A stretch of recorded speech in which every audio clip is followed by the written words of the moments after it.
Hello everyone, and welcome to my YouTube channel. I'm Snapshot. I'm based in Norway, in the southeast part, close to the Swedish border, pretty close to a town called Kongsvinger. That's if you're local. Today I'm going to talk about this camera. This is a small point-and-shoot camera. It is my SONY RX 100 Mark I. I have added an extra grip, rubber grip, because that makes this camera very nice to hold. You may ask yourself why I'm talking about this camera in 2022, because this camera is from 2012, so it's a 10-year-old camera. I bought this camera in 2012 sometimes, and I bought it for our honeymoon. We went on a cruise in the Caribbean, and I brought only this camera, and I took all the pictures with this camera exclusively, and all the pictures came out real good. The value today in 2022, it's still a valid camera, a point-and-shoot camera, and it has a zoom, and the range is from with 135 equivalent or full frame equivalent, 28 to 100 millimeter, and the largest aperture in 28 millimeter is 1.8, which is quite considerable. That's good for low light capabilities. The video, however, on this camera is has some lacking, because it's okay if it's the only thing that you do, but I have perhaps my criteria for good video is to have video with cinematic or kind of a cinematic video. So I basically shoot all my video in 25 frames per second.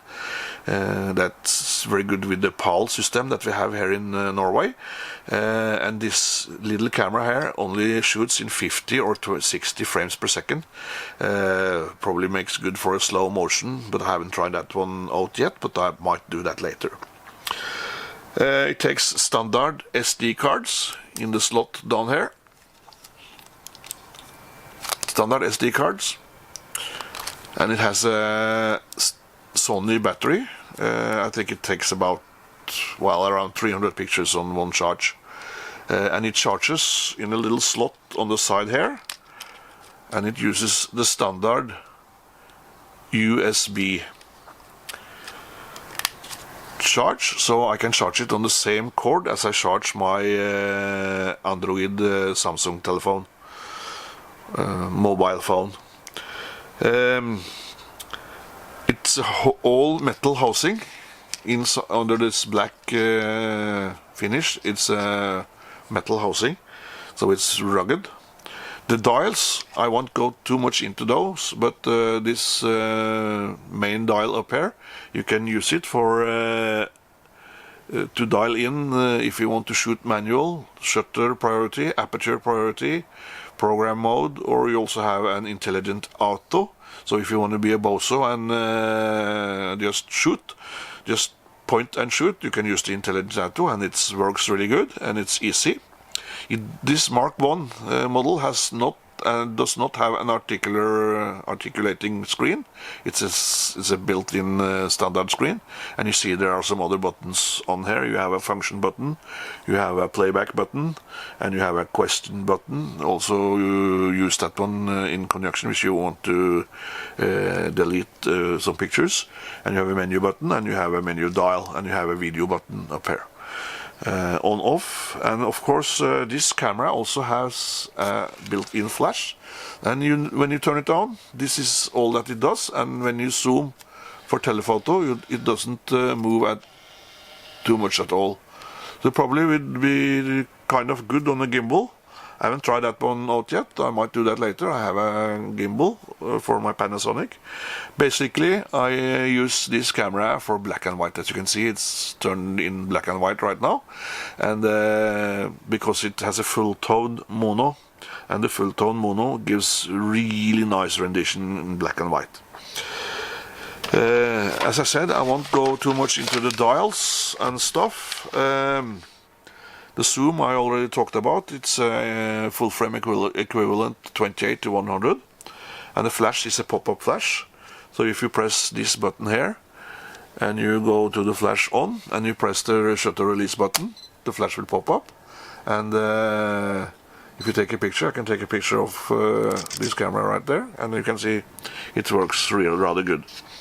I have taken quite a few still pictures that I will play after this scene, and all those pictures are in an edited JPEG. So no raw files this time, and also the menus, I won't go into those because people have done that previously on YouTube, and if you are interested, please do a search on YouTube and you will probably find videos, the same videos that I watched before I made this video. And but the camera is great, and for what I use it for, point and shoot, and basically mostly black and white or art.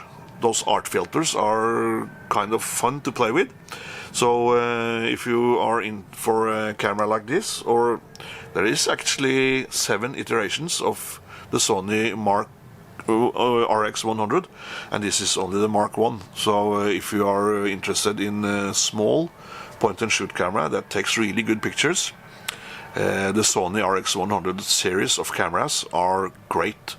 I will keep on using the Mark 1 together with my Panasonic equipment for a movie, and this one will basically be, as I just said, for still pictures, and basically mostly black and white.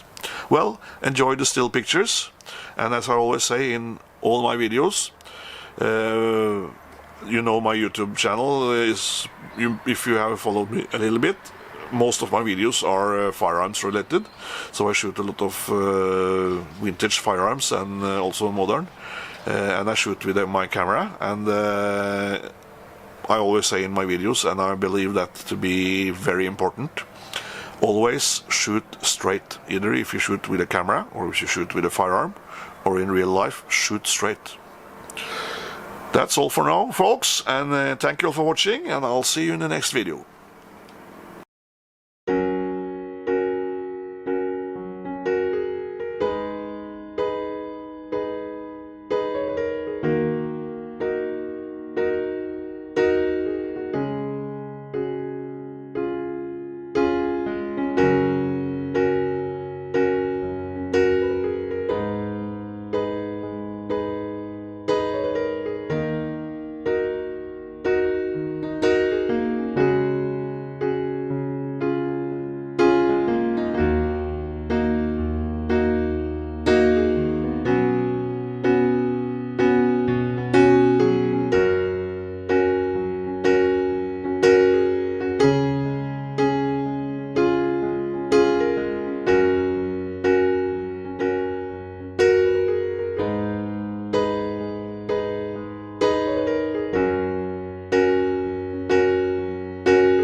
The Sony RX 100 is a very nice point and shoot camera with a compact zoom, 28 to 100 millimeter equivalent for a full frame. Nice camera, card size optic.